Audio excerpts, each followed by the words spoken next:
나오셔서 말씀 증거하시겠습니다. 우리 다 박수로 환영하겠습니다.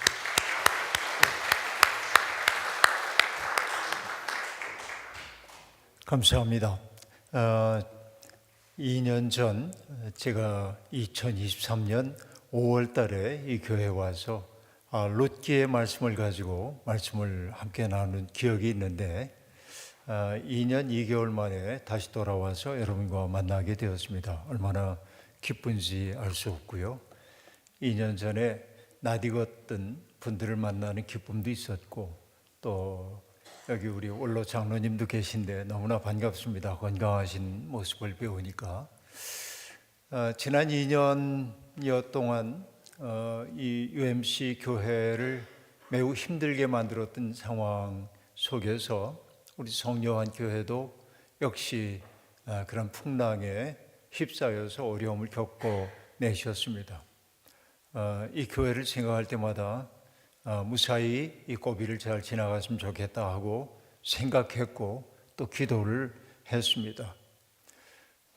이 생각이 들어요. 시편 107편을 보면은 바다에서 큰 풍랑이 일어나가지고 노련한 뱃사공들도 어찌할 바를 몰라 할 때 그들이 할 수 있는 유일한 일은 부르짖는 일밖에 없었고 또 그들이 하나님 앞에 간절히 부르짖었을 때 하나님이 바람과 풍랑을 잠잠하게 하셨고 그들을 소원의 항구로 인도하신다라는 대목이 등장하는데 이것이 바로 이 교회들이 겪어냈던 일이 아닌가 생각하고 풍랑이 지나가고 난 후에 이 배는 순항해가면서 하나님의 마음의 중심이라고 하는 그 목표를 향해서 아름답게 나아가게 될 거라고 확신합니다. 어려움을 겪었기 때문에 이 공동체가 얼마나 소중한지를 더 각별하게 느끼게 되었을 거고 또 이러할 때일수록 서로 부추겨 가면서 멋진 공동체를 이루어 나가야 합니다. 아주 오래전이긴 합니다만은 저희 교회에서 아프리카 출신의 노동자들을 좀 돌볼 때가 있었습니다. 숙소가 연료가 떨어지면은 언제라든지 연료를 해주기도 하고 입을 거 먹을 거 이런 것들을 제공해 주는 일을 하곤 했는데 그들이 이제 예배 드리는 광경을 보고 놀란 적이 있습니다. 설교자가 조금 기력이 빠져 있을 때 그 아프리카계 사람들인 만큼 그들은 아멘 할렐루야 하면서 서로를 막 북돋는 그런 예배를 보았고 또 미국에서도 아프리카계 미국인들의 예배 장면을 보면은 그분들이 굉장히 서로 격려하고 이런 모습을 보았습니다. 그렇습니다. 그 마음으로 우리들이 살아가야 할 때가 아닌가 생각하고 이제는 여러분들 앞에 열려있는 더 나은 미래를 바라보면서 힘차게 나가면 참 좋겠다 하는 생각을 해봅니다. 인생은 살아보면 살아볼수록 그렇게 간단하지는 않구나 하는 걸 느낍니다. 세상이 다 내 마음 같지 않다. 이건 모두가 다 경험하는 바이기도 합니다. 백인 백색, 백사람이면 100가지의 성격과 지향을 가지고 있기 때문에 서로 다른 이들이 공동체를 이루어 산다고 하는 것은 여간 어려운 일이 아닙니다. 그럼에도 불구하고 우리는 그들과 더불어 살아갈 수밖에 없는 세상에 살고 있습니다. 여러분 어느 때부터인지 모르지만은 공동체는 무너지고 각자가 자기의 인생을 책임져야 하는 그런 때가 오기도 했습니다. 로버트 파트남이라고 하는 학자가 썼던 Bowling Alone이라는 책이 떠오릅니다. 나 홀로 볼링 이런 거죠. 미국 사회가 개인주의가 심화되면서 함께 볼링을 할 수 있는 벗들 만들기도 어렵고 혼자 볼링을 치는 그 외로움을 다뤘던 사회 현상을 다뤘던 그런 책이기도 합니다. 그런데 그가 그 후속 연구를 통해서 살아있는 공동체에 대한 이야기를 했는데 거기에 매우 흥미로운 대목이 하나 등장합니다. 교회와 관련된 이야기인데요. 나는 믿음은 있다. 나는 예수를 믿어. 하나님을 믿어. 그러면서도 교회는 가고 싶지 않아. 왜냐하면 교회는 너무 우리를 실망시키니까 이런 사람들이 한 부류가 있습니다. 그런데 또 하나는 나는 하나님에 대해서 잘 알지도 못하고 예수님이 내 죄를 대속하셨다는 사실도 마음으로 믿어지진 않아. 그러나 교회 가가지고 예배를 드리는 그 시간은 참 좋아. 이러는 무신론자가 있습니다. 그러니까 나는 하나님과 예수님을 잘 믿어 라고 생각하면서 교회에 나오지 않는 한 사람과 나는 하나님에 대해서 잘 모르고 여전히 그래서 나는 불가르지론자 혹은 무신론자이지만 교회 나오는 건 참 좋아. 이 두 부류의 사람이 있습니다. 여러분이 보시기에는 어떤 사람이 더 나은 사람 같습니까? 자, 사람에 대한 평가를 하려고 하는 것은 아닙니다. 그 퍼트남은 이렇게 이야기를 하고 있습니다. 흥미로운 것은 자기가 믿음이 없다고 얘기하면서도 교회 출석하는 사람이 훨씬 더 사회 문제에 대한 관심도 많고 또 어려운 사람들을 돕기 위해서 헌신해야 할 때 시간과 물질을 들이기도 하고 그러면서 그들은 훨씬 이타적인 생활을 하더라라고 말하면서 내가 어딘가에 속해 있다고 하는 사실이 얼마나 우리의 삶을 든든하게 세워주는지를 얘기하고 있습니다. 일평생 교회를 다녔기 때문에 교회라고 하는 것이 그렇게 소중한지 모르는 사람이라 할지라도 내가 교회 안에 있다고 하는 사실이 내 삶을 얼마나 든든하게 지탱해 주는지 모릅니다. 제가 종종 그런 장난스러운 얘기를 하기도 하는데요. 제가 이 자리에 이렇게 서 있기 위해서는 사방 30cm의 땅만 있으면 됩니다. 저는 사방 30cm 위에 발을 딛고 서서 눈을 감고도 얼마든지 서 있을 수 있습니다. 그런데 여러분, 하나 이건 가상입니다만은 제가 눈 감고 점잖게 서 있는 동안 우리 종 목사님께서 장난으로 제 주변의 땅을 다 파냈어요. 내가 눈을 뜨고 보니까 한 20m쯤 되는 기둥 위에 내가 서 있어요. 그러면 여러분 내가 설 수 있을까요? 못 설까요? 서 있을 수가 없죠. 똑바로 못 서죠. 여러분 우리가 그 계곡 있는데 벼랑 끝에만 가봐도 어찌러찌하고 무서운데 그죠? 이게 뭘 얘기하는지 여러분 생각해 보셨습니까? 그 뭐냐면 내가 여기 든든하게 서 있다라고 나는 확신을 가지고 얘기하지만 내가 서 있을 수 있는 까닭은 뭐냐면 내가 사용하지 않는 땅이 있기 때문에 그렇습니다. 이걸 동양 철학적으로 얘기하면 그건 뭐냐면 불용의 용입니다. 사용하지 않는 것이 왜 중요한지를 보여줘요. 여기에 빈 땅이 있기 때문에 내가 언제라도 비틀거릴 때 설 수 있는 땅이 있기 때문에 나는 여기에 든든히 서 있는 거예요. 그러니까 여러분 옆에 있는 분들은 때때로 내 삶에 큰 도움이 안 된다고 느끼는지 몰라도 그러나 그의 있음 그 자체가 나의 설당이 되어준단 말이죠. 이게 공동체가 가지고 있는 아름다움이라고 저는 그렇게 느낍니다. 여러분 이 개인주의가 심화된 세상에서 사람들은 다 외로움을 느낍니다. 그 한 학자가 있는데요. 데이빗 브룩스라고 하는 분이 두 번째 산이라고 하는 책을 썼습니다. 첫 번째 산이 있겠죠. 두 번째 산 얘기하니까 첫 번째 산은 뭐냐? 내가 몸을 가진 사람으로 이 세상에 살아내려니까 먹고 살아야 하잖아요. 그러니까 먹고 살기 위해서는 내가 능력 있는 사람이 되어야 하고 그래서 그게 성공을 위해 올라가는 산이 첫 번째 산입니다. 스펙을 쌓고 그리고 내가 얼마나 그 부가가치를 만들어낼 수 있는지를 사람들에게 입증하기 위해 노력해야 하는 과정이 첫 번째 산입니다. 이 자리에 계신 분들은 거기에 탁월한 분들이라고 알고 있습니다. 그런데 인간은 두 번째 산을 올라가야 합니다. 그 두 번째 산은 뭐냐? 내 인생의 의미는 뭐지? 나는 뭘 위해 존재하는 거지? 그런 존재에 대한 삶의 의미에 대한 물음을 해결해 가야 하는 것이 두 번째 산이라는 거예요. 그러니까 세속적으로 보면 성공을 거두었는지 몰라도 내 삶이 보람있다고 느끼지 않는다고 한다면 우리는 어쩌면 실패한 삶인지도 모르겠습니다. 그런데 그 책에서 데이비드 브룩스는 개인주의가 심화된 미국 사회의 4가지 위기를 얘기합니다. 그 첫 번째 위기가 뭐냐? 외로움의 위기입니다. 왜냐하면 다 개인화되어 있으니까, 내가 나에 대해 책임을 져야 하니까, 내가 무능하면 도태되니까, 그러니까 나는 늘 고립되어 있는 단자처럼 외롭게 지내는 것입니다. 그래서 고립으로 인한 우울증들도 늘어나기 시작하고요. 그리고 그 때문에 자살, 약물 복용, 이런 일들이 점점 많아지고 있는 세상이다. 이게 이제 외로움의 위기입니다. 첫 번째, 사람들 외로워요. 그래서 여러분, 꽤 여러 해 전입니다마는 영국에서도 외로움을 담당하는 장관을 임명했다고 하는 그 소식을 봤습니다. 이것이 얼마나 큰 사회 문제인지를 보여주고 있습니다. 그런데 두 번째 위기가 외로움의 위기와 더불어 찾아옵니다.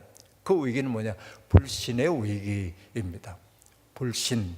이건 믿음을 얘기하는 게 아니고, 과거에는 우리가 사회를 위해 헌신하는 게 당연하다고 생각했습니다.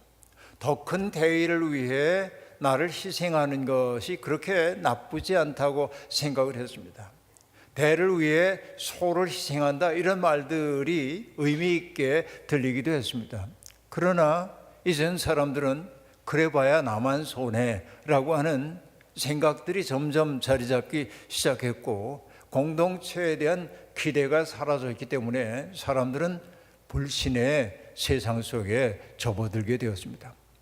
그러니까 이 불신이라고 하는 것이 왜 심각한가 하면, 믿을 것은 나밖에 없어 라고 하는, 아까 얘기했던 고립의 심화를 강화하는 방향으로 발전하기 때문에 그렇습니다.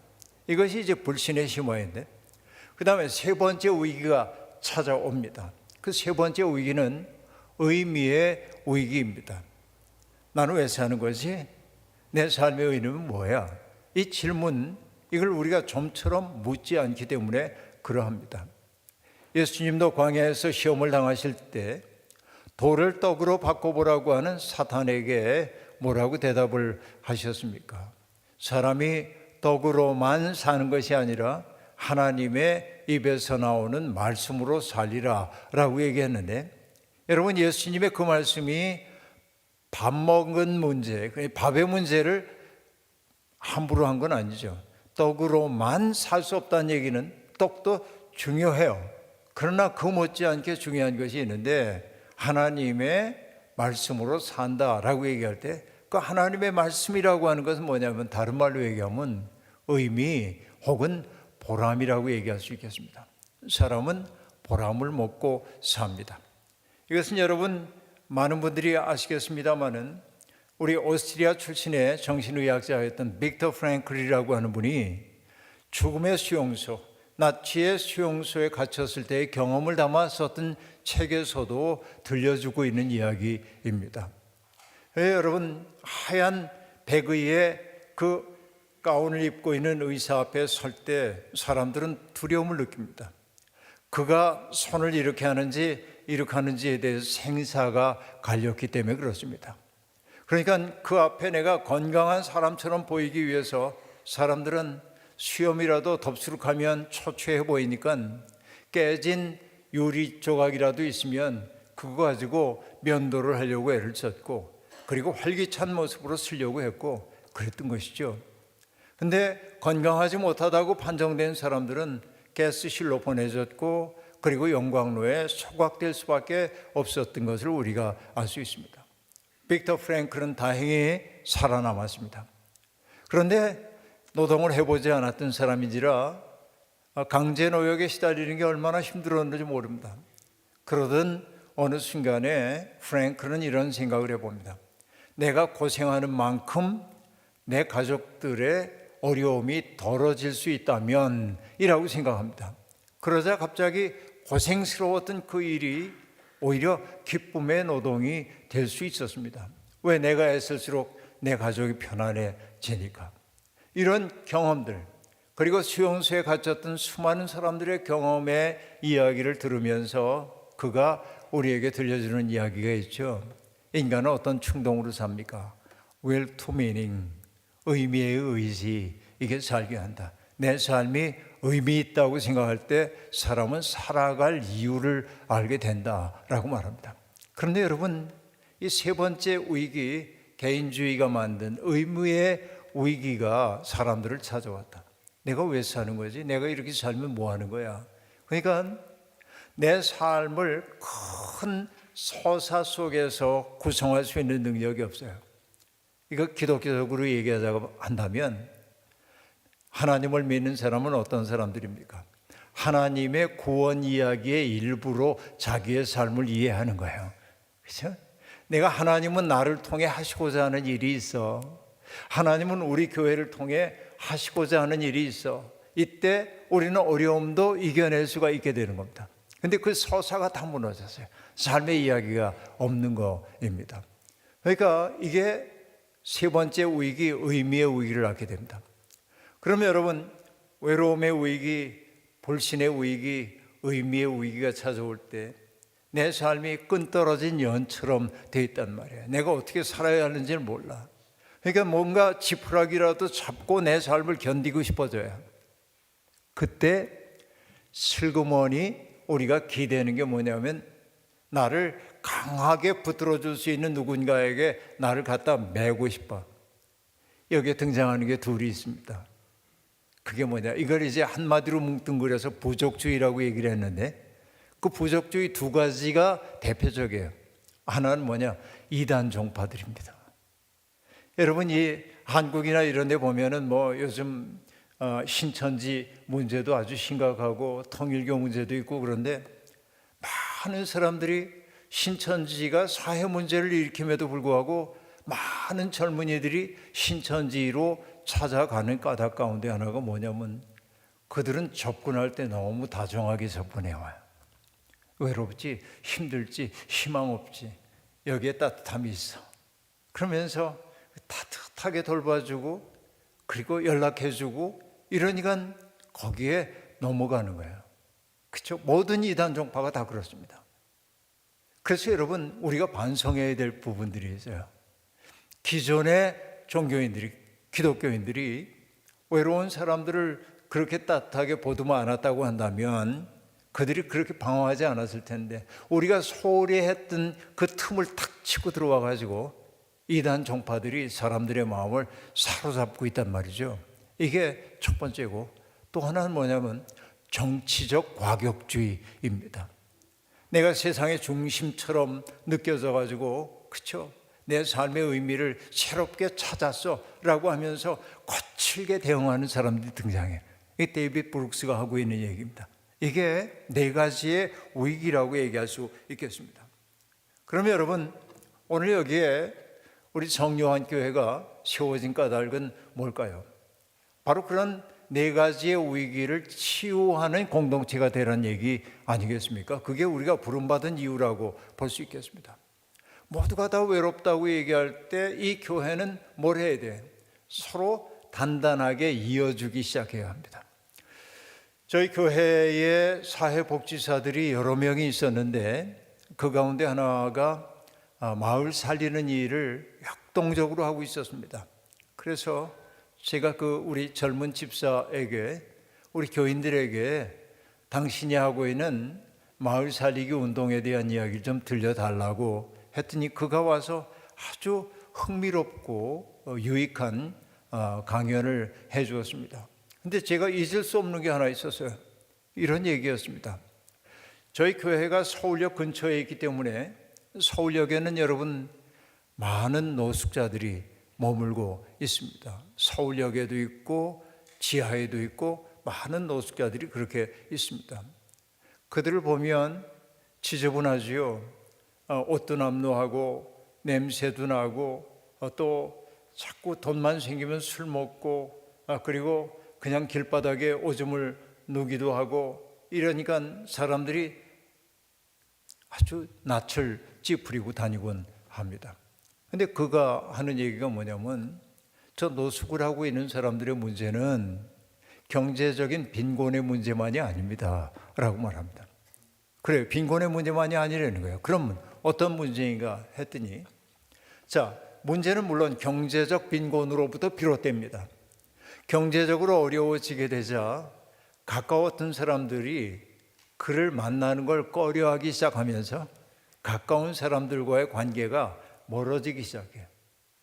그러니까 내가 경제적으로 어려우니까 친구를 만나려고 해도 친구들이 나를 회피하는 것처럼 느끼니까 자격지심 때문에 나도 그로부터 멀어지기 시작해. 일가 친척으로부터 멀어지기 시작해. 그래서 그 사회복지사인 그 친구가 하는 얘기가 뭐냐면, 사회복지의 핵심은 어떤 사람들을 경제적으로 돕는 문제가 아니라 연결을 만들어주는 게 사회복지의 핵심입니다. 근데 연결이라고 하는 게 결국 어떤 얘기입니까? 나는 내 교인들의 목사입니다. 내 아들과 딸의 아버지입니다. 내 친구들의 친구이기도 합니다. 그래서 나는 역할을 해야 합니다. 목사로서의 역할. 그러니까 나는 하고 싶지 않지만 목사이기 때문에 해야 할 일도 있습니다. 또 그 노릇을 하는 겁니다. 나는 내 욕망대로 살고 싶지만 내 아들과 딸의 아빠이기 때문에 내가 지켜가야 할 것들이 있습니다. 친구이기 때문에 우정을 잇기 위해 우리가 지켜가야 할 룰 같은 것들이 있습니다. 이것이 오히려 나를 나답게 해주는 것들입니다. 그런데 그 관계가 끊어지는 순간 뭐냐면 더 이상 책임을 져야 할 필요가 없게 되고, 그러니까 나를 놓게 되어버리는 거예요. 이게 이제 노숙자들이 비윤리적으로 보이는 까닭이 바로 그런 데 있어요. 노릇이 사라졌어요. 자기에게 주어져 있는 사회적 역할이 다 끊어져 버리고 만 거예요. 그러니까 여러분, 사회복지의 핵심은 그들에게 연결을 만들어주는 거라고 얘기를 했는데, 여러분 한 번은 서울역의 노숙인들을 위해 일하고 있는 목사님이 저를 찾아와서 얘기합니다. 목사님, 노숙인들과 함께 성탄절 감사 예배를 드리고 싶은데 목사님 교회를 좀 빌려주시겠습니까? 그래서 저는 아주 기꺼운 마음으로 그럼요, 얼마든지요. 제가 도와드릴 게 뭐가 있습니까? 그러자 그 목사님이 얘기합니다. 참 감사합니다. 뭐 감사할 게 뭐가 있습니까? 주변에 있는 교회에 부탁을 했는데 다 거절당한 거예요. 노숙자들은 냄새난다, 더럽다, 위험하다, 이런 것 때문에. 근데 우리 교회가 그냥 환영을 했습니다. 근데 마침내 성탄절 예배가 됐습니다. 근데 서울역에 있는 노숙자들, 용산역에 있는 노숙자들이 우리 교회를 향해 오는데 손에 뭐가 들려 있어요. 그게 뭔가 했더니 그 예배를 준비한 분들이 초대장을 만들어 가지고 그분들에게 이름을 적어 가지고 초대장을 다 준 거예요. 그러니까 그분들이 초대장을 가지고 와. 초대장 없다고 못 들어오는 건 아닌데, 여러분 난 마음속에 감동이 됐어요. 왜 감동이냐면 그분들은 어디에서도 불청객이에요. 어느 곳에 가든지 항상 배제되고 배척당하고 배관시됩니다. 그런데 누군가가 와달라고 초청장을 줬고 초대받은 사람으로 예배 온 거예요. 그리고 그분들이 예배를 드리는데 초대받은 분들이기 때문에 예배 드리는데 얼마나 진지한지 모릅니다. 지금 마음속에 감동했어요. 정말 우리가 해야 할 일이 뭐구나라는 걸 알게 됐어요. 누군가에게 삶의 의미를 주는 거예요. 고립이 심화된 세상에서부터 외로움을 덜어내도록 도와주는 것이 교회의 직무예요. 그렇죠? 그리고 이곳은 뭐냐면은 환대의 공간이어야만 하는 거죠. 이곳에 들어오면은 성요한 교회에 오면 내가 나답게 있어도 괜찮아. 내가 상처 입은 모습으로 왔다고 해도 누구도 나를 물어뜯지 않아. 오히려 내 상처를 다독여주고 기다려주고, 이래서 이곳에 와 있는 동안 난 회복돼. 그렇죠? 세상에서 우리가 살면서 불신을 내면화하고 살았다고 한다면 이곳에 들어오는 순간 내가 불신을 넘어서서 서로를 신뢰할 수 있는 사람으로 회복돼야 된다. 아니에요. 그리고 여러분, 결국 그런 과정을 통해 우리가 얻게 되는 게 뭡니까? 내 삶의 의미를 이제는 알겠어요. 그렇죠? 어떤 거예요? 하나님께 영광 돌리는 거. 하나님이 내게 풍부하신 그 인생을 한껏 살아내는 거야. 그때 우리는 비로소 뭐냐면 정치적 과격주의나 혹은 이단 종파 여기에 빠지지 않고 하나님 나라의 친백성으로 살아갈 수 있는 힘을 얻게 되는 거죠. 저는 이 교회가 그러하기를 소망합니다. 그렇죠?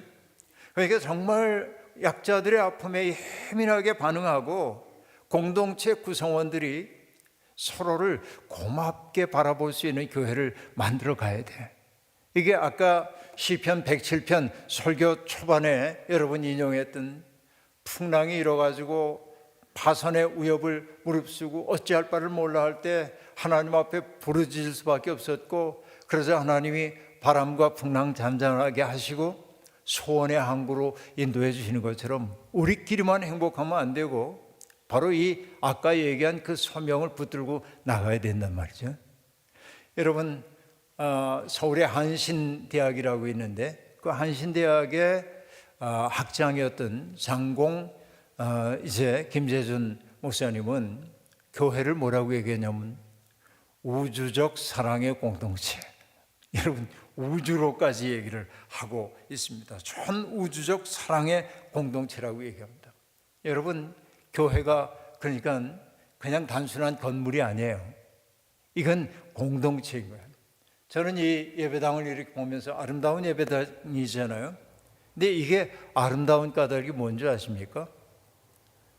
여러분, 30년 전, 40년 전 여러분의 신앙의 선배님들이 이 자리에 앉아가지고 서럽고 눈물 나는 그 순간에 하나님 앞에 예배를 드렸던 찬송이 공간 곳곳에 배어 있고, 그렇죠? 여러분의 기도 소리가 여기에 배어 있어요. 그러니까 이곳은 그냥 건물로서의 스페이스가 아니에요. 여기는 그냥 스페이스가 아니에요. 플레이스입니다. 장소예요. 여기는 하나님을 예배했던 그런 장소예요. 그러니까 여러분, 야곱이 돌베개를 베고 잠에 들었다가 하늘에 닿는 사다리가 돌계단이 있는 것을 보고 천사들이 오르락내리락 했던 것처럼, 그걸 봤던 것처럼 바로 이곳에서 수많은 사람들이 비전을 품었고 수많은 사람들의 상처가 회복되었고 수많은 사람들의 삶이 하나님의 영광을 위해 새롭게 변혁되었기 때문에 이 공간은 거룩한 거예요. 그냥 스페이스가 아니에요. 플레이스. 그렇죠? 거기에 인격이 담겨 있는 곳이기 때문에 그러한 것이에요. 저는 이 교회가 그렇게 아름다워지기를 소망합니다. 교회를 바울 사도는 그리스도의 몸이라고 얘기했잖아요. 그리스도의 몸의 특색은 무엇입니까? 몸의 특색은 뭡니까? 몸은 가장 약한 부분을 가장 소중하게 여긴다라고 하는 거죠. 여러분, 저도 그렇습니다. 많이 회복이 됐습니다만은 몇 달 동안 전 이 왼쪽 어깨가 아파가지고 지금도 옷은 바로 입진 못하는데 그래도 이렇게 움직일 수 있는 게 얼마나 다행인지 모르는데, 다니면 왜 그렇게 사람들이 왼쪽 어깨를 치는지 모르겠어요. 딱 그런 것 같아. 사람들이 내 어깨 아픈 거 알고 치는 것 같아.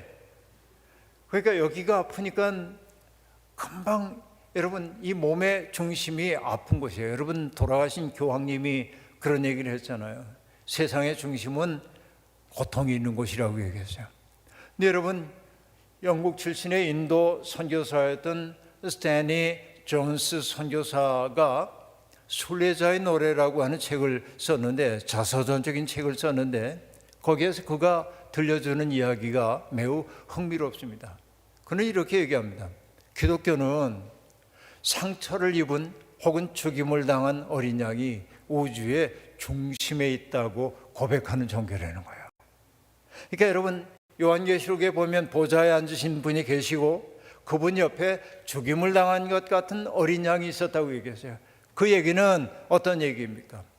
바로 이 세상에 있는 모든 고통과 아픔, 서러움, 그 모든 것들을 보좌에 앉으신 분 곁에서 우리 예수 그리스도께서 감당하고 계시다는 거잖아요.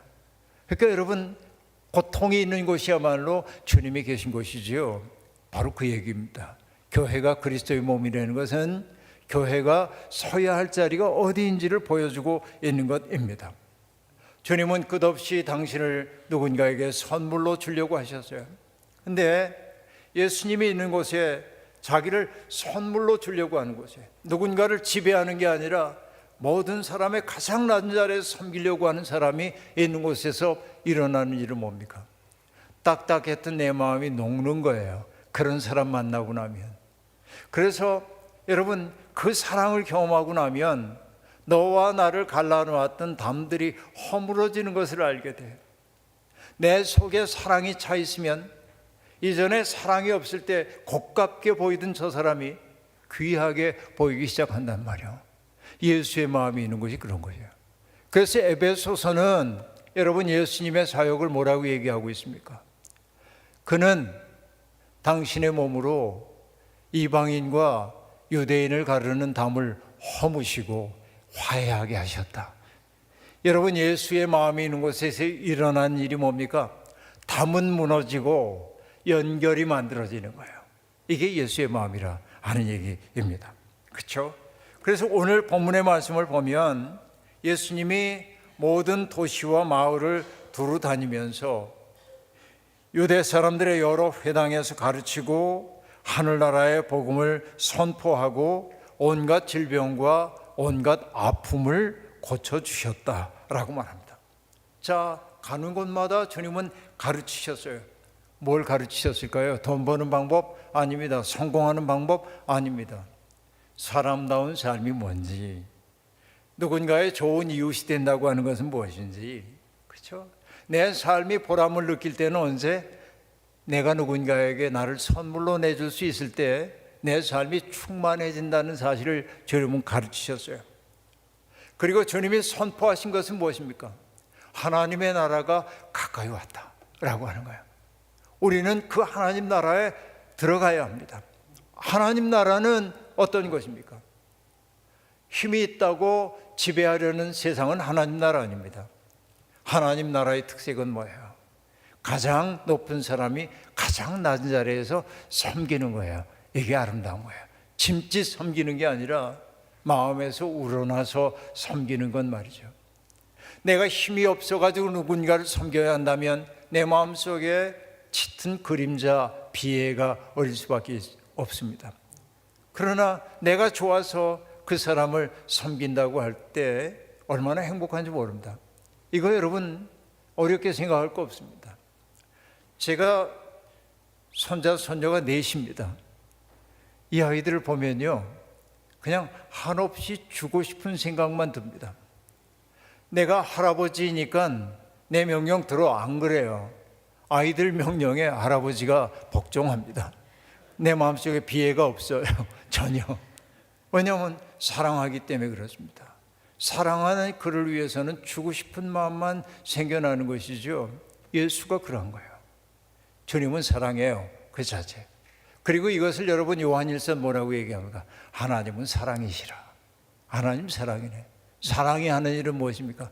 가장 낮은 자리에 섬기면서 행복해지는 거예요. 그러니까 예수님은 바로 그런 하나님 나라를 선포하셨다. 자, 좋은 삶이 뭔지를 가르치셨고 하나님 나라를 선포하심으로 그 나라가 도래하고 있음을 가르쳐 주셔요. 그 다음에 뭐라고 얘기하고 있습니까? 모든 질병과 아픔을 치유하셨다라고 말합니다. 질병과 아픔은 똑같은 말인 것처럼 보이는데요, 사실은 헬라어로 보면 질병은 노소스라고 얘기하는데, 여기 의사 선생님들 계십니다만 객관적으로 진단할 수 있는 병을 질병이라고 얘기하세요. 이게 노소스입니다. 여러분, 병에 걸리면 우리의 삶의 질이 떨어지죠. 그러니까 예수님은 그것을 치유해 주셨어요, 온전하게. 그런데 그 다음에 아픔이라고 번역되어 있는 말은 마카리아라고 하는 헬라어인데, 감정적으로 정서적으로 균형이 무너진 상태를 뜻해요. 우리 살다 보면 내가 감정적으로 정서적으로 균형 무너질 때가 얼마나 많습니까? 그때 왈칵 울음이 나기도 하고 어때 격분하기도 하고 그러죠. 그런데 주님은 그것까지도 다 다스려 주셨다. 잃어버렸던 공감의 능력을 되찾게 해주셨고, 그래서 너의 아픔을 나의 아픔으로 느끼도록 해주셨다는 거예요. 이게 예수 그리스도가 아픔을 치유해 주셨다고 하는 얘기입니다.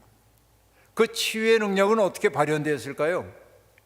하나님의 아들이니까 하실 수 있었겠지, 그렇게 얘기하면 안 됩니다. 그건 뭡니까? 타자의 고통을 내 것으로 가져오려고 하는 그 마음입니다. 우리는 대개 어떻습니까? 내 고통을 누군가에게 넘겨주고 싶어 합니다. 그러나 예수는 정반대의 길로 갔어요. 그의 고통을 내 것으로 가져오려고 했단 말이죠. 예수 그리스도가 인간의 모든 죄를 짊어지셨다고 하는 얘기는 교리적인 언사만이 아닙니다. 그것은 삶의 태도를 얘기합니다. 누군가의 고통을 내 고통으로 받아들이는, 그의 아픔을 나의 절절한 아픔으로 받아들이는 것, 그건 뭐예요? 아까도 얘기한 대로 사랑이죠. 그게 만들어낸 것이 바로 그리스도가 우리의 모든 죄를 담당했다고 하는 얘기죠. 여러분, 일본의 문학가인 엔도 슈야크라고 하는 분이 있는데, 그 엔도 슈야크의 사해의 호반에서라고 하는 책에 보면 6월절 무렵에 예수님이 여리고에 들어가십니다. 그러자 사두개파 랍비가 예수를 신문하듯 질문을 던집니다. 당신 말로는 성전이나 제사나 신에게 바치는 제물보다 더 중요한 것이 있다는 말인가? 그러자 예수님이 피로에 지친 낮은 음성으로 대답합니다. 이웃을 위해 울어주는 일, 죽어가는 자의 손을 하룻밤 잡아주는 일, 나 자신의 슬픔을 참아내는 일, 이것만도 다윗의 성전보다 우위에 있어 라고 말합니다. 즉, 지금 죽어가는 자의 손을 하룻밤 잡아주는 것, 울고 있는 사람과 함께 울어주는 것, 이것이 성전보다도 더 소중한지도 모른다고 얘기하고 있습니다. 이것이 여러분 일본적 기독교이기도 합니다. 그리고 여러분, 그 책에 나중에 빌라도가 예수님을 신문한 장면이 있는데, 당신은 정말 민중들을 선동했는가?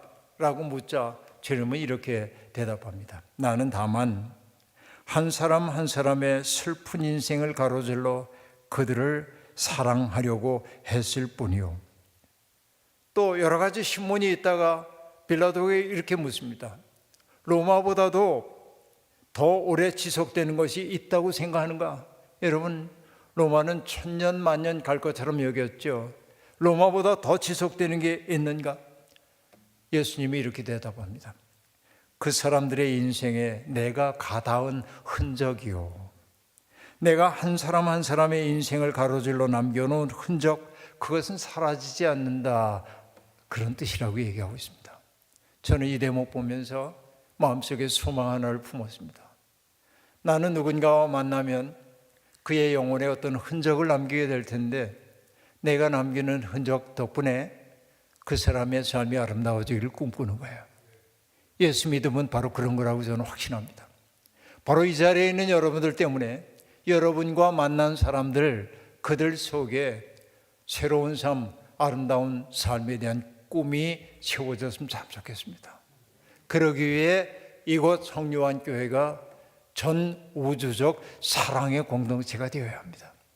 이곳에 들어오면 외로움이 사라지고, 그리고 불신이 사라지고, 무의미가 사라지고, 그리고 고립되었다고 하는 절망감이 사라져서 이곳에 들어오면 회복된 삶으로 세상에 흘러가서 사람들에게 복을 매게 하는 멋진 교회와 성도들이 되기를 주님의 이름으로 부탁드립니다.